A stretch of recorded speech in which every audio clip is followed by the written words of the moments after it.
Rukus Avenue Radio. It's a privilege to obviously have yourself, sir, Mr. Rahman, and Ehan Bhat, who we're going to get to know as well on the Raj&Pablo show. Thank you very, very much. And congratulations on 99 songs. So it's Thank your first production. Yes, we're all very excited. So was it true that Mani Ratnam, sir, actually inspired you to make a movie yourself? Mani, actually, I talk a lot about the visual. I'm a big fan of Mani Ratnam, of course, because he's my mentor, my brother.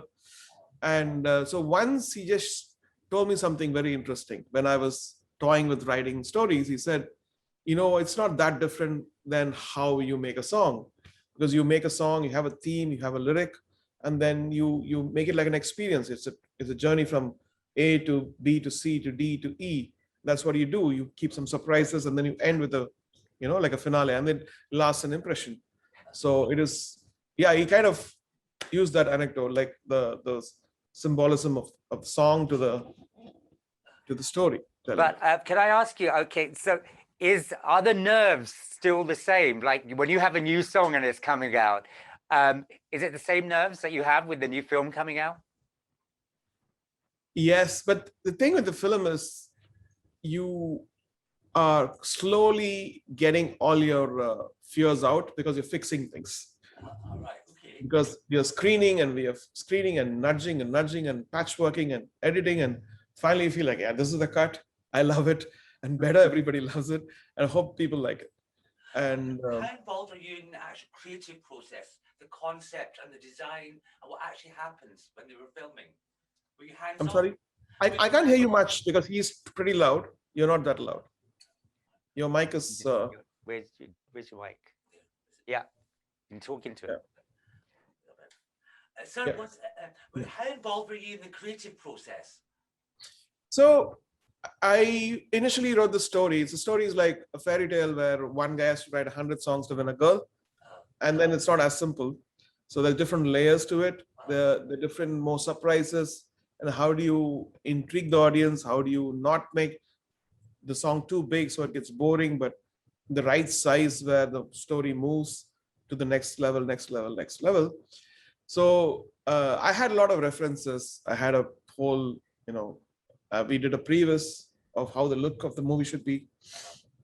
And of course, Vishwesh, we're more like, I'm new in writing and he's new in direction, but he's done a lot of ads, which are very, very impressive ones. He's done some incredible things with advertising and musical documentary. He's a musician himself. So he understood the whole narrative. And so I was involved in some of the stuff, and some of the stuff I would just leave him. I would nudge him to be more towards our culture. So I'll pull him constantly. Come. Let put a bindi on her. And so stuff like that. So it's not alienating for audiences, even though the look of it has a different voice from normal movies which you see, which great filmmakers have done. I wanted this to be the newer generation's, favorite. So we were going towards international cinema, or not art cinema, but commercial international cinema. Good. Now, talking about new generations, Ehan, you've been very patient there. We have a lot of questions for you. Firstly, I mean, congratulations on the movie. Did you even in your wildest dreams think you'd be working with Mr. Rahman? No, never. I till this date, I still pinch myself if it's actually happening, and that's what happened when I got the film. I was surprised, shocked. I couldn't contain my emotions, and but then I finally believed, oh, I got the part. But then again, it was actually, we've heard that there was like 800 people who auditioned. Yeah. So I am so grateful that sir believed in me. I mean, I had to. I'm a huge fan of sir, so it was a dream to work with sir one day. But I got to work with sir. The story is written by sir, produced by sir.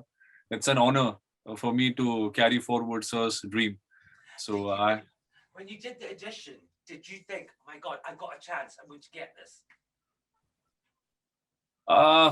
No, you always give your best and you expect the least, And to my surprise, I was called after a few months, and they told me like you're shortlisted for the film. So like I think the rejection is better when they just say no and you don't get any callback. But if you're shortlisted, you have you can't sleep, because when you're shortlisted, you know that okay, there's a competition and you have like 3-4 people along with you.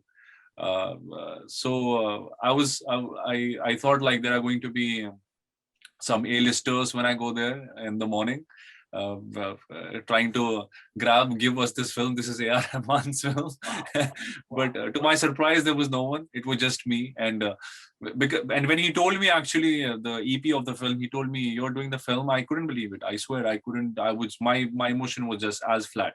Because I'm a new producer and I don't know how usually it works. For me, if I like something, I like it. I don't pretend that, oh, I'm going to play with him. Okay, well, you know what? I'm going to put you on the spot here. If you like something, you like it. Ehan, you can shut your ears, but I'm sure you've heard this many times. What was it about Ehan that you went, this is the boy? Okay, so initially when I wrote the character, it was a 18, 19-year-old boy. And he had this John Lennon glasses. He was a big Beatles fan in the beginning, and then he transformed. He had long hair. So when I saw this guy, I was like, the movies got bigger because I got this guy. Because imagine this guy in the next few movies after this. I always think about the future. Even the song, when I'm writing it, like this song will it remain after 10 years or 20 years? How will it sound? Will it sound just like momentary hit, or will it remain? Right. Does it have something timeless in it, or it doesn't? So these are the checks which sometimes I have. Sometimes I do what is required. So with him, I was trying to see the future. What if this guy plays Spider-Man or Batman in Hollywood in future? Wow. You thought you were nervous before. How nervous are you now? Sorry? How nervous is he now? Spider-Man or Batman? Oh my God. I mean, coming this from Rahman sir is like the best gift that I've ever received. These words from him is like something holy, I will embed in my head throughout this life. I think it's not that difficult. I mean, if you play a part and you just be consistent and you're true to yourself and you're honest, you can get anything. Nothing is beyond reachable. I feel like I think you said something very telling there, and I think it speaks for a lot of your work. When you say you always thinking of the future and you're thinking ahead. And it's no secret, like when you do something, it makes a mark. And whether it's you change the direction of music, when you bring soul or some different element, do you think that is because you think ahead, you manage to kind of make history in a sense? I don't intentionally do it. I said, like, you provided everything, and what stops you from excelling? What stops you from working hard? What stops you from being a visionary? When God has given you everything, is just be true to what the ingredients you have. So in this movie also, like I finished, I just had Oscars and Grammys and had 5 years in, I was Academy member, Grammy member. And so the aura which filled me was not to think about regional or this region or that region or this language. I was thinking about cinema. I was thinking about a story. It happens to be in India. It's about music, and music is an international, universal language. So why shouldn't I think about Ehan the same way? Why should I think I will limit him that he can only do a Tamil film or a Hindi film or a Punjabi film? No, our people should go. Why are we not representing the world? Like now, Priyanka Chopra is doing it greatly. I mean, she used the opportunities and she's talented. She showed up. Yeah. And Ehan, is this something that appeals to you? Doing films for every kind of culture, every genre? I mean, for now, I'm excited for my film because I thought like I'm doing a Hindi film, but then it's releasing in Tamil and Telugu, and people who have dubbed my voice are like great artists down south. But for now, these three are like the main goals. But yeah, as Sir said, with his this great blessing, I might later on be a Batman. And you learn how to play the piano, what, in a year? Yeah. I mean, it was really Rahman sir's idea to send me to his conservatory in Chennai to learn piano, along with my friend Tenzin, who plays drums in the film. So we stayed there for a period of 1 year. He was training on drums. I was training on piano. It helped us a lot during the filming process. It was required. Otherwise, I mean, we are non-musicians. We had no knowledge of music. We're only listeners of music. But then when you actually get introduced to your instruments, it kind of helped us during the filming process. The half of the job, I think, for our characters was done because we were actually living the life of our characters. And so, now that you're a film producer as well, what are the other film producers saying to you? Do they talk differently to you? Because you're no longer just a music director. Everybody was like, what is he going to do? There's a concern. Hope he doesn't fall flat. Hope he does something which people will like. And because they've been seeing it's very hard to suddenly put another hat. Even when I was a musician, when I told some of my clients in around 87, 86 that I'm going to compose, they looked at me very cheekily. Oh, are you going to compose? That little sarcastic, condescending. Yes. Can't you just do one thing, what you are good at? That. Yeah. So people evolve, and life teaches you, mind expands. You can't stop your mind if your mind is thirsty for different things, you can't say, oh, no, don't grow. Just be that. Just do this stuff. Just clean vessels, or, you can't do that. Because the greatest cameramen Ashok Mehta and people who come from India, they were all serving tea. They were like, from humble beginnings, people have become amazing people in India, and that's India. And I believe that it helps you grow it. What stops us is only the mind, nobody else. But in terms of when you're making your music, you can sit in a room on your own and make a fantastic music. When you're making a movie, it's so many different people involved. Did you find that adjustment of actually telling people what to do or saying, I'd like it this way? Was it difficult for you to do that? Okay, so what happened was it's a slow process. 2012, I produced a video called Infinite Love, where I'd done the concept and I'd given it to a director, and who directed like big movies, big stuff for Dave Stewart and all the stuff. Even for a Super Heavy with Mick Jagger, he directed. So I was noticing how they interpret things. Another music video, and this music videos actually helped me to think about the real thing, which is movie making. So I said, this is not for me. I'm not a person who would come and tell, change this, change that. I'm an introvert. And that'll be a waste of money if I don't say right things.